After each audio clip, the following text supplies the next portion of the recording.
31 జనవరి 2024 బుధవారం. ఈరోజు హస్త నక్షత్రం 8 గంటల 24 నిమిషాల వరకు ఉంటుంది. ఆ తర్వాత మఘా నక్షత్రం వస్తుంది.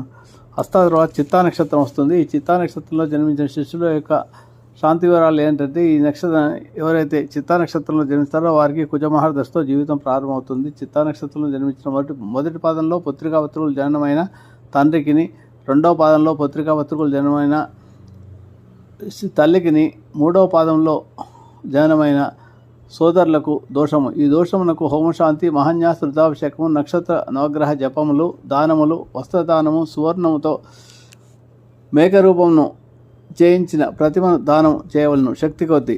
నాలుగవ పాదంలో జన్మించిన వారికి సామాన్య శాంతి, శిశువు యొక్క ముఖమును మంత్రముతో నూనెలో తండ్రి చూచుట చేయవలను. పురుషుడు పుట్టిన చిత్రవర్ణములు గల వస్త్రములు ధరించేవాడును, సంచార ప్రియుడును గలవాడు, ధనవంతుడు, భోగభాగ్యములను అనుభవించు